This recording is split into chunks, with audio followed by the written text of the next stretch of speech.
Hey, paisans, the time has come. On the air since 2009, the independently produced, non-FCC compliant champ of video game talk podcasting. Here comes Tiger Claw Radio. Here's your host, Critical Failure. Yes, friends. Yes, indeed. You're listening to Tiger Claw Radio. I'm your host, Critical Failure. We are returning after quite a long hiatus. It's going to be a short show. We're going to do one every 2 weeks to get our feet wet. So this week we got something from this episode we got something from Balzac, who wrote in when he heard of the return, which is pretty awesome. We're going to talk a little bit about the Heretic plus Hexen remaster that came out while we were on hiatus, and I loved. And we're going to listen to some chip tunes and have a good time. Thanks for clicking in. You're listening to Tiger Claw Radio. More when we come back.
Yes, indeed. That is Ender's Crusade with Jungle King. You're listening to Tiger Claw Radio. Let's go to the van. Welcome, everybody. It is 9:01 in the morning. It's raining out. We've got a nice 68 degrees, perfect temperature, just a slight drizzle. Feels good, man. I'm on my way to the dump to drop off some things. I've got one of those old Insignia TVs, that you can get from Best Buy for $100 or whatever they are. That kicked the bucket. It's going to the dump along with an old office chair, a couple of things. So TCR returning to the air, man. It feels good. So a bunch of stuff happened since I was last on the air, video game related. For the first time in 16 years, a major Steam sale came and went, and I didn't touch it. There have been a couple of times where I said I wasn't going to touch it. All right, stop it. Where I said I wasn't going to touch it, and then I ended up getting one or two little things. But this time it was really nothing. And it was a tough sale to let go, too. Specifically the Crash Bandicoot games. There's the Crash Bandicoot Original Trilogy Remastered, which usually goes for about $40, was on sale for $4. And I was like, oh! And I was like, nah, I can't. So that was a bummer, but I hope those of you who enjoy your platform games took advantage of it. So that happened. In brighter news, after that happened, there was a new release with Hexen plus let's see if I get this right. Heretic plus Hexen. It's Night Dive Studios remastered Heretic and Hexen. The same way you can get Doom plus Doom 2, and it's a single package, and it has all that stuff that used to be separate, like Final Doom and Master Levels for Doom 2 and stuff like that. They did the same thing with Heretic and Hexen, and they modernized them. They gave them the WASD plus mouse controls instead of having to use the arrow keys by default. And when that came out, I was like, man, I wish I had the money for that. That'd be awesome. But, as it turns out, if you already owned Heretic and Hexen and the expansion pack for Hexen, they gave it to you for free. So they gave that one to me for free, and I was like, yes, what a time to get a game for free at release when I badly need it. So that was amazing. So, of course, I played all the way through Heretic. And I had a blast. I had attempted to play through Heretic a couple of times previously, and I would get lost or distracted. That's a big one for me. But this time I played all the way through it. I could tell that there were a couple of things to try and make navigation easier in the port. For example, if you look at the map, the locations of the keys just show up on the map, so you know to kind of zero in on their location a little bit. I don't think the original game had that. I think that's the big one. And then, so based on that and the good controls, I played all the way through Heretic. Heretic was amazing. It was combat focused. It had some sneaking around. There's a problem that some of these games did at the time where they would have secrets in the level that were required to continue. It was a big problem in Wolfenstein 3D. It happened a little bit at the end of Doom 2. You needed to find secrets to continue. Heretic had like a little bit of that. I was able to get all the way through all episodes of the game, and I only had to look at a walkthrough one time, so I did okay. One thing I liked about the combat is that almost all of the weapons are non-hit scanning weapons. I think the only hit scanning weapon that I know of is like the little staff thing you get at the beginning. None of the weapons share ammo like they do in Doom. In Doom, you have the shotgun and the super shotgun. They share the same shells. You get the pistol and the chain gun. They share the same bullets. In Heretic, the weapons are they all have unique ammo for each of the weapons. Some of the problems I encountered were that because it's a fantasy setting, it took a bit of an adjustment to get used to what weapons do what. So, for example, when you play Doom, if you've never played Doom before, there's certain conventions in place that make it make sense. If you pull out a pistol, you kind of know what it's going to do. You pull out a shotgun, you kind of know how it's going to behave differently from the pistol. You pull out a chain gun, same kind of thing. There's conventions in place. You know what they're going to do. In Heretic, you pull out the fancy rod with the golden thing in the end. You're like, okay, well, what does this do? And you have to kind of play with it for a minute to figure out, okay, well, this is the rocket launcher of the game. And you have the little red thing with horns that goes on the end of your fist. And what does this do? Okay, well, this is the chain gun of the game. And you find out really quickly, but there's definitely a period of like getting used to it at the very beginning when you have to sort of experiment with it. So Heretic I really, really liked. Then we come to Hexen. I tried to play through Hexen, and I've tried to play through Hexen a couple of times before. So Hexen has some really, really cool mechanics. I love the fact that you can change classes, right? There's a warrior, a cleric, and a mage, and they all kind of behave differently. The level design, how should I put this? They clearly used a lot more scripting in the level design. You can see things like ground that starts to shake when you walk across it and stuff like that. But man, you talk about confusing. I can't get anywhere in Hexen. There's this I guess we'll call it a stage. It's the 7 portals or the 6 portals or whatever it is, where you've got this little hub and there's 3 doors on the right and 3 doors on the left, and then one like big door, which is clearly like the boss door or what have you. And I can't figure out what I'm supposed to do. I'm going in all the portals, I'm making everything happen. It's just not making sense to me. So, and this is I've tried to play through Hexen before, and I've gotten stuck in the same place. So, I don't know. Maybe it's just me. They, again, similar to Heretic, they did things to make the game easier to navigate. When you look at the map, each of the portals will have a symbol on it, and it has a big red X or like a red mark. And I think the idea is it's trying to guide you into which portal that you're supposed to go in. But I think the particular area where I'm at now, I'm going in the one that it appears I'm supposed to go into, and there's nothing there. So I'm not sure if it's one of those scenarios where I have to find a secret to move forward or not. It's the first hub stage, so it kind of seems like it would be weird, but you know, that's where it is. As far as I'm concerned, I got however many hours just out of playing all the way through Hexen. I checked out the integrated mod browser, which was cool too. I played. There's not a ton there, but I played through a custom Hexen stage, a custom Heretic stage, and I really enjoyed it. I don't know what this package costs, but I would say it is very much worth it for a modernized Heretic with modern music that you can select, classic or modern, and a mod browser.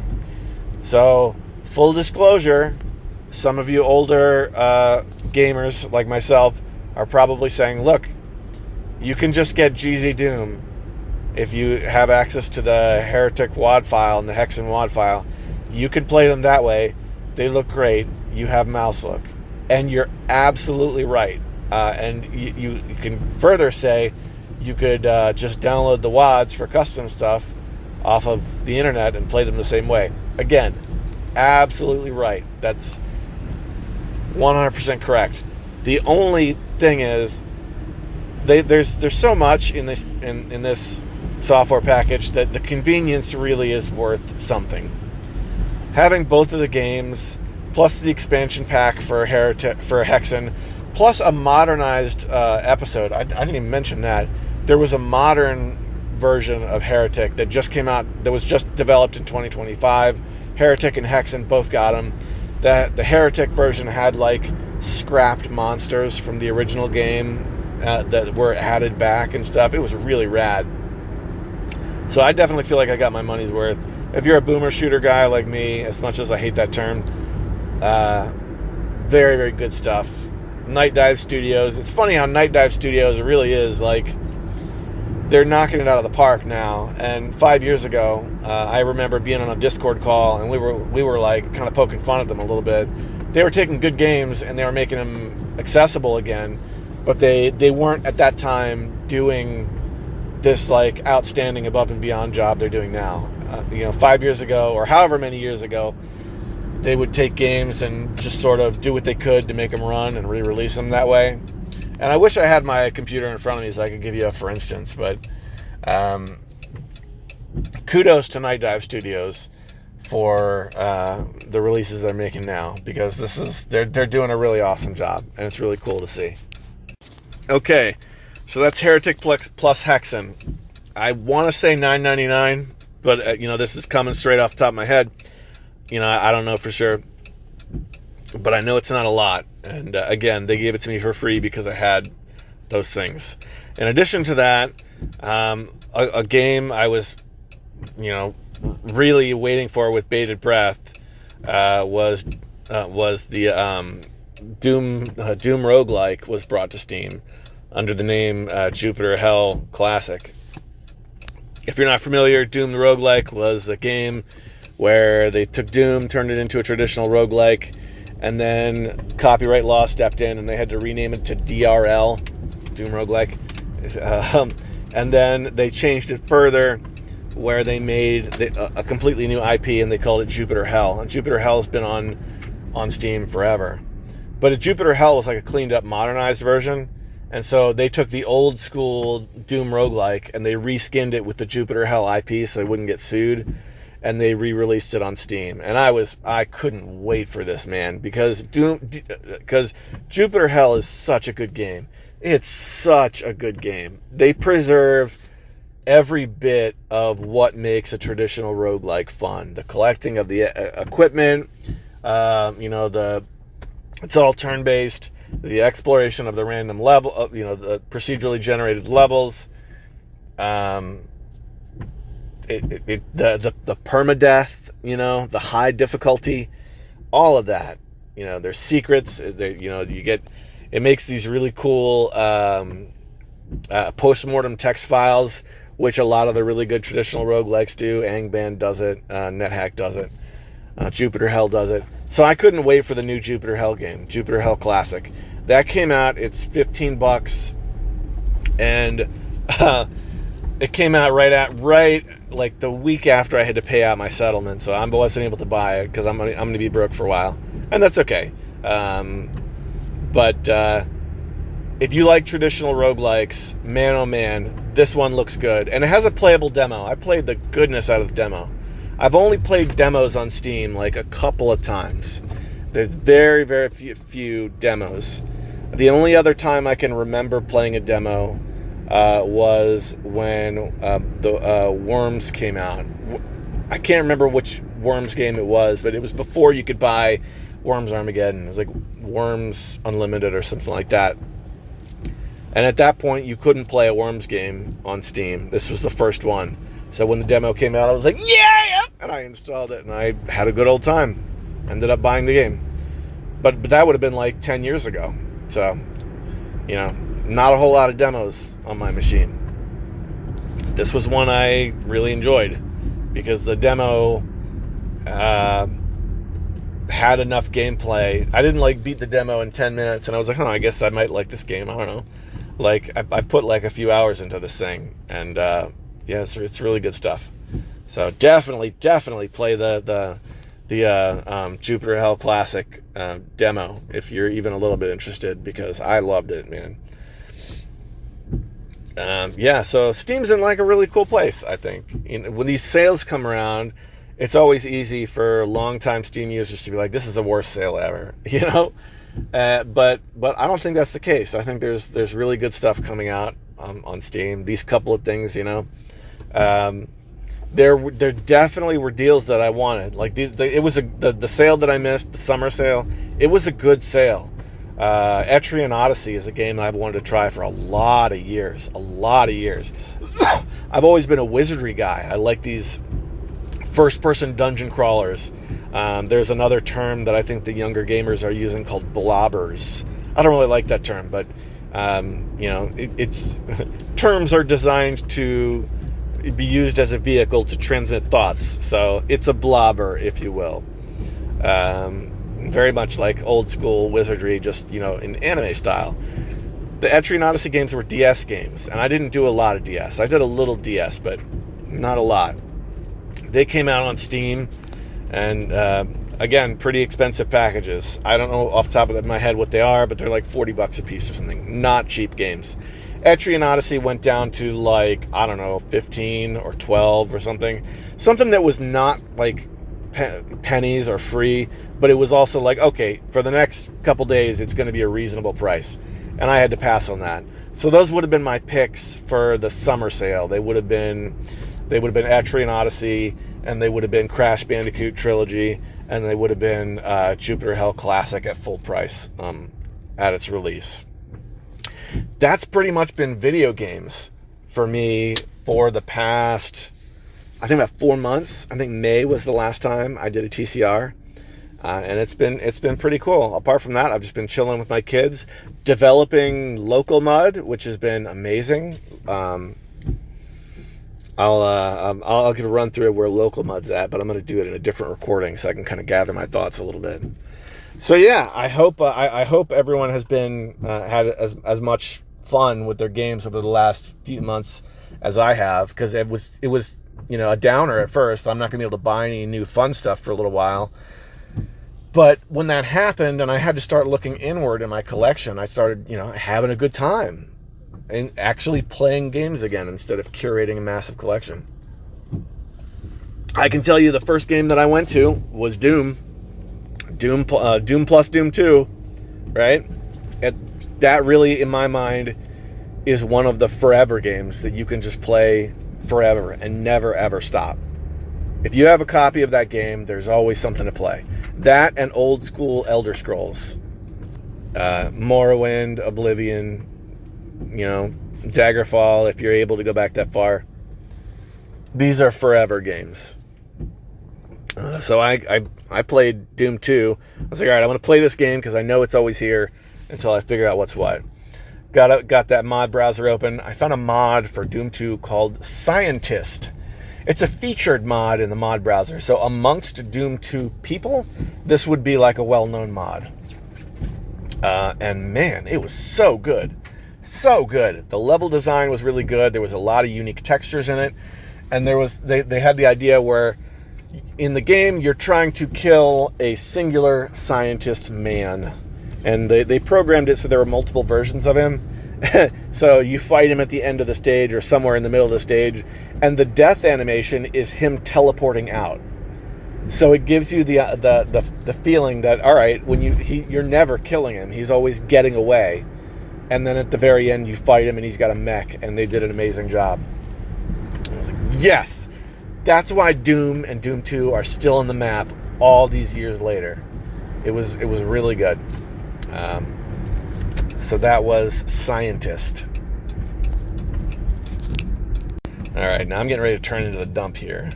So I'm going to go ahead and send you guys back to the studio. I'll see you there.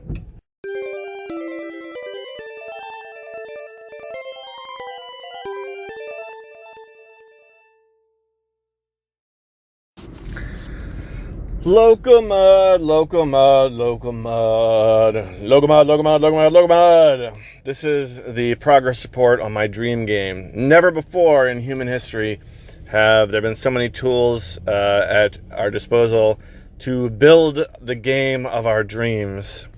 And I'm taking advantage of it. Being a game developer at this point, being an indie game developer, it's kind of like having a cassette tape for sale. Everybody who's into cassettes has one that they made for sale. And everybody who really, has any interest in it becomes a game developer of some type. Not a AAA dev, not a commercial game dev, but there's usually like, I got my RPG Maker project that I worked on that's half done that I did 10 years ago, and there you go. You can check it out. Everybody. And those of you who are in my close friend group, don't even try and say you aren't, because you know you are. Hemrock did his custom scenario in Civ 2. The steampunk scenario was really good. Sean, you did your I Killed God RPG Maker VX Ace game. Kaiser did a million little tiny RPG Maker games, and now does retro achievements. It's a thing, right? So this is my dream game is Local Mud, the text adventure. And the thing that happened with this game was, like, I ran out of the gate really fast with development, and I got a prototype hooked up that was working, right? I could type, I could walk around, I could pick up an object, I could use the object, I could put the object down, but I had to set it up for growth, right? All of these mechanics were all in one large sheet of code, and I had to kind of chop it up.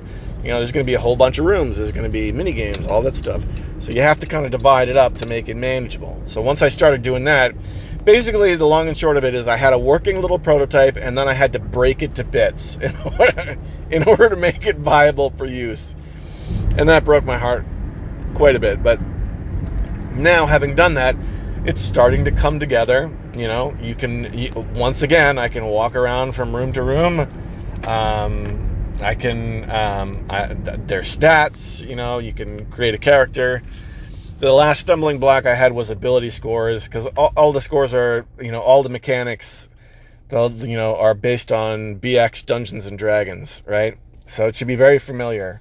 So I have this sort of roadmap that I can follow in terms of how to make the mechanics make sense and maintain some sort of balance.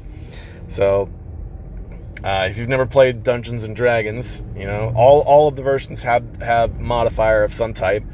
You get an ability score like strength, and based on what the strength is, you have a modifier +1 to +3 or -1 to -3, and that gets applied to all the relevant rolls, right? So if you have a really weak character, then you get a -1 ability modifier. So every time you try and do something with strength, it's -1. But there's a calculation that happens to come up with that number, and that took some time. It's an integral part of combat, right? People with high dex are really good with bows and arrows. People with high strength are really good at swinging around in melee weapons. So that was something I had to get figured out. I had ability modifiers in place, but the problem was they weren't really saved to a variable. What was happening was in the character creation process, it was calculating the modifiers on the fly, like in the same code they were being displayed, which works, I guess. But so you could see the modifier when you're creating the character. You got a strength 18, so you'll have a +3 modifier. You could see it, but I didn't save it anywhere. I didn't save it to a variable. So when it came time to, start putting combat together, and I was like, all right, how are these variables going to fit in? I want them to start having an effect on things. Then I had to break all that. I had to rip all that out, and of course the character creation process broke. And I had a logging system in place to try and help find errors, and that, it turns out, was broken too.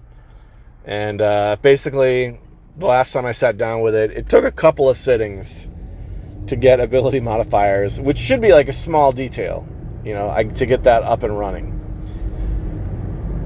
And that's game development, man. It was a bunch of time trying to fix something that was already working to some degree so that I could use it to work on what I actually wanted to work on, which was combat.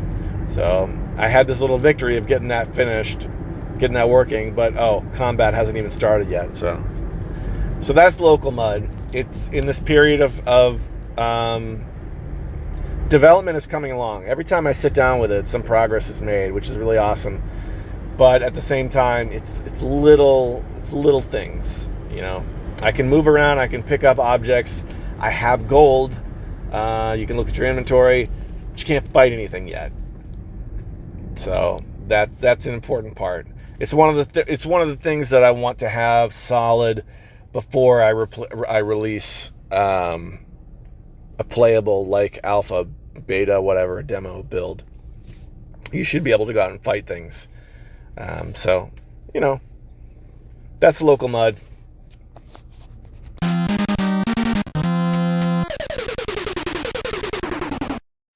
Back again in the studio, we got one from Balzac. Thanks so much for these, man. Balzac submits an audio comment, always right when we need it the most. So I'm looking forward to this. Let's take a listen. I just finished recording an audio comment for Death Adder because if you don't know, the Death Adder Super Show turns 10 years old on November 23rd, 2025. So I wanted to record an audio comment for him to celebrate his 10-year anniversary of his podcast starting. And I was wondering, how long has CF been going at this if Death Adder's been going at it for 10 years? I think you said you started this podcast January 2009, on the same day that Barack Obama was inaugurated. It's going to be 17 years this upcoming January. Jeez, time flies when you're having fun, huh? A topic I want to get your take on was opinions on video game trading card games. I'm mostly bringing this topic up because I think maybe sometime this year there was a commercial I saw where they were advertising a Yu-Gi-Oh! Trading card game compilation, and I was thinking, geez, I remember playing a few of those games back on GBA, so I was wondering what other trading card games have been on consoles and handhelds.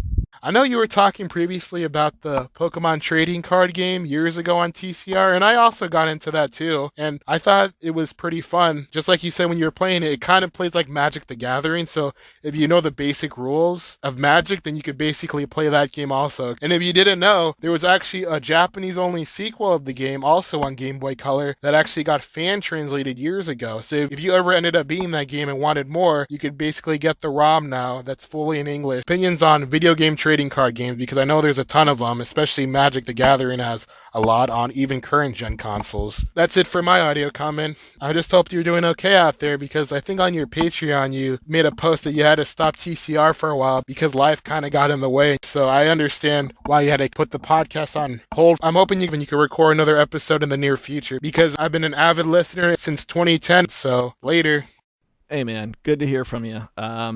Trading card games in video games. There are a few that come to mind immediately. Hang on, I took some notes while I was listening to that. The big one that always comes up is Magic the Gathering's the original Duels of the Planeswalkers game from like 1997 for Windows 95. I always thought that was the greatest one. It wasn't the only one like this, but especially when it comes to Magic the Gathering, if you go play, computer Magic the Gathering now or play it on any of the consoles or whatever, there's always, they can't resist to making it, a DLC thing. And I guess I don't blame them considering how gaming is going. But in those days, on the CD-ROM era, the infrastructure for a heavy DLC type game wasn't in place yet. There was no PayPal yet. So it was it was all encoded on the CD, right? So it had like a little adventure game where you could fight people by playing Magic with them, and there was like closed deck games where you could open packages and stuff. It was great. It was great, and it was, once you bought it, that was it. So that was always my favorite. You also mentioned the Yu-Gi-Oh! GBA games, and there were a lot of them. I collected those for a while. Because they're also, none of them are expensive at all. So I've got a bunch of them on GBA, and I've got a few of the Japanese counterparts, which I don't know why I bought those, but but I did. But Yu-Gi-Oh's got some great games. I really liked Yu-Gi-Oh! Around the GBA era. The rules were nice and simple. It was a fun little game. You also mentioned Pokemon on the Game Boy Color. A great game. Pokemon on the Game Boy Color breaks my heart, because if you're not familiar, Wizards of the Coast, who makes Magic the Gathering, also does Pokemon the trading card game. And when I played it on Game Boy Color, the original game, I couldn't help shake the feeling this is proof Magic the Gathering would have worked very, very well on the Game Boy Color. Okay, well, if it's too complex for the Game Boy Color, or maybe if the audience wasn't there yet, we could have had a GBA game of Magic the Gathering. That would have been pretty dope. And another one that was not on your list that you mentioned, there were a bunch of Magic the Gathering games. Dreamcast had a Magic the Gathering game. Japan only. We didn't get it in the States. But at one point, I actually did, when the Dreamcast ISO zone was still around. It's not anymore, but I was able to get a copy, an ISO, and get it all burned up and ready to go. And I got to try it a little bit. It's not exactly playable in English, or at least I wasn't able to do it then. There's more tools to translate a text-heavy foreign game now than we had when I played it last, because this would have been, like 5+ years ago. I did that, probably even longer. Wow, I think that was in college, and I worked at my job for 10 years. So this is more than 10 years ago I played this thing. Jeez Louise. So that's it. Those are just like a couple of trading card games, and I mentioned this when I talk about local mud. Trading card games inside of games. Final Fantasy 8 and 9 both had them. 9 in particular had a really, really good game inside it, where you'd collect the cards, and then you'd play this little game on a grid. That was really awesome too. I seem to remember the game that came on Final Fantasy VIII having some sort of like online component, not in Final Fantasy VIII, but like at one point you could play that game like as a standalone game on your PC online. And I remember I never played it myself. I don't even think I ever saw it myself, but I remember talking to, my old friend Angie Veratsu, explaining to me when it shut down how he was pissed. So you'll have to fact check me if that's a real thing or not. But yeah, man, trading card games I think are awesome because you can control the pace. It's turn-based. I like turn-based games. And there's a lot of stuff to discover, and deck building is fun, and there isn't much of a convention in how deck building is handled, so all the games handle it different. Duel Masters on GBA has a couple of games that are worth checking out. Yeah, I really like them. I was interested to hear about, you mentioned, hold on a second, let me bring my notes up again. Pokemon, the trading card game 2, got translated. And that was kind of shocking to me because I played a ton of Pokemon trading card game on GBA. But again, years and years ago. And when I played that, I learned of Pokemon trading card game 2, but it wasn't translated at that point. It was just one of those games that you could import, and then once you imported it, you wouldn't be able to read anything. Back when you could order like a Japanese version of Pokemon Blue, and it would show up, and the whole thing was like $5 because nobody could read it, so the prices weren't through the roof just yet. So that's really cool to hear that actually got translated. I might go back and revisit that because that sounds like it would fit right in on those emulation handhelds that I love so much. Balzac, man, it's so good to hear from you. To give you a little insight as to what happened, how can I put this here? I lost a ton of money. I got sued, and so that was rough. And then immediately after that, probably about 2 months after that, 2 months after that, I lost my job. I'd been working as an IT guy for the government, for Health and Human Services, for 10 years. And I loved that job to death, man. I was really good at it. And budget cuts came, and the axe started falling, and 30,000 people got the boot, and I was one of them. And it happens. So I'm out there, my feet are on the pavement, I'm trying to find work. And that's what happened to TCR. That's why TCR has been gone since May. I've been picking up the pieces and doing what I can. So I'm here. I'm going to talk about video games. I haven't bought a video game since May, but I've got a pile to the sky, and I'm hoping that's enough to keep us going here on TCR until things turn around. Well, boys and girls, it feels good to be back. This is going to be a little bit different than normally. I'm thinking every 2 weeks we'll get a TCR going, and hopefully I'll be able to get my tool chain flowing nice and smooth by that time, and get used to talking again. One thing that's different is EmeraldRangers.com and YouTube are in sync for a little while, so this is the new episode. So please go check out EmeraldRangers.com. Those guys are my lifeline, and I don't know where TCR would be without those guys. Thanks so much for listening, and take care of yourselves.